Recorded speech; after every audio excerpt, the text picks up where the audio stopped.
Hey, welcome back to the Disney Plus Everyday Challenge, and today we have Megastructures Real Madrid Super Stadium. This is one episode of the Megastructures series. I don't know why they don't have the entire series. This is like the season premiere of like the fourth season or something. I don't know. There are a bunch of seasons. They're treating it as an individual thing, but anyway, it doesn't matter. It's 45 minutes long. It's from 2023.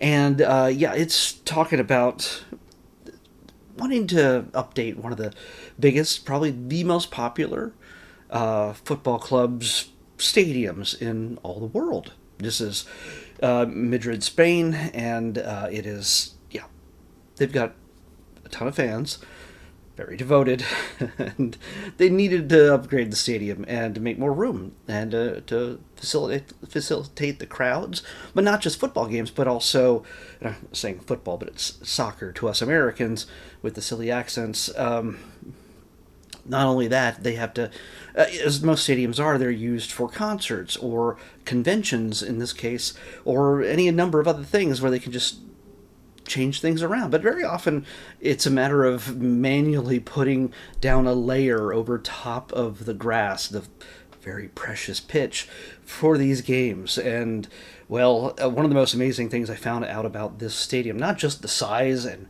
what it looks like, the just how, if you look at this image on your own screen, you'll see some of the detail on it, and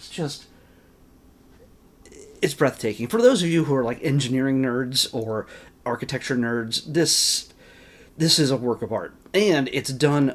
It was done over a period of time prior to the pandemic and during the pandemic, where basically they were kind of rebuilding this while the team was still playing there.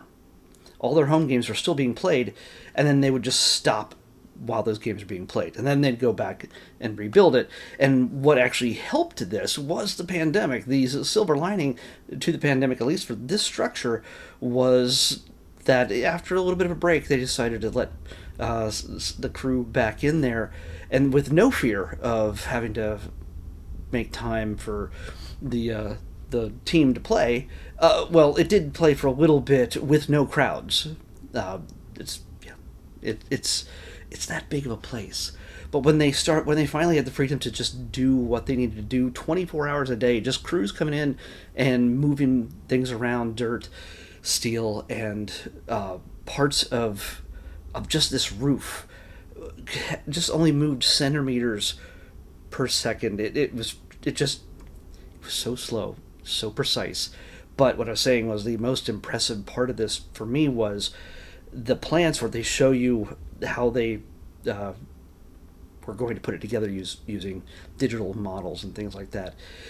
Is that since the pitch is so precious, the grass is so precious to them in their games, they made it so that it can break apart. It can literally take one part of the pitch, slide it over, and then go down underneath the stadium. Yeah, they made it so that one part, and then another part slides over, goes down, third part, and then fourth part, until it's completely gone and it's overlaid with a flat surface. Then you can have your space for seating or for standing room only concerts and things like that. It's crazy the level of precision and engineering in engineering that has to be done to make any of these many parts work. Just even because it's not just it has to be a functional machine, it is stylish. It has to have some sort of character to it. It's not like they're going to just go box, and look, football. It's just not going to work that way.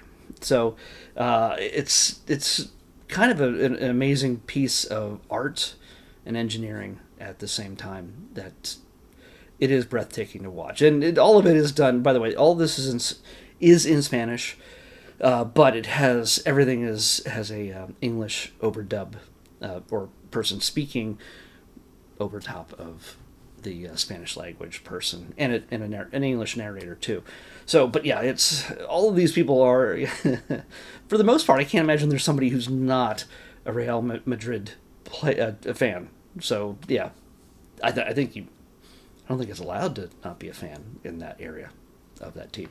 So everybody working there is doing this to make sure that they have the absolute best stadium for the absolute best team in the world, according to them. So hey, there's your opportunity to check out, honestly, what they created. This is from National Geographic, by the way.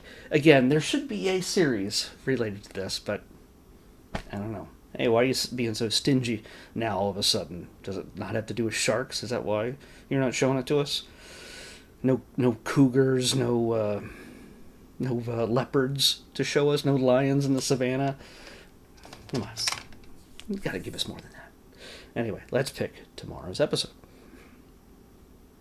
This has 4% on it, by the way, and it's about to die any second now. 45.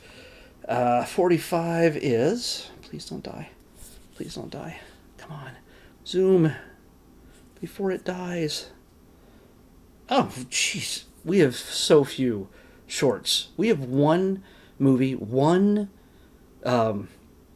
scripted series, and we have mainly 3 or 4 shorts. And this one's one of the longer shorts. This is Lego Frozen Operation Puffins. So, yeah, that is... I'm going to get the plug back in right away before it dies. I just don't leave it plugged in long enough, it seems. But yeah, here we go. We're going to be entering the world of Frozen, but Legoized, if that's a word. All right, Lego Frozen Operation Puffins is what we're watching next on the Disney Plus Everyday Challenge. I'll see you back here tomorrow with that. Bye.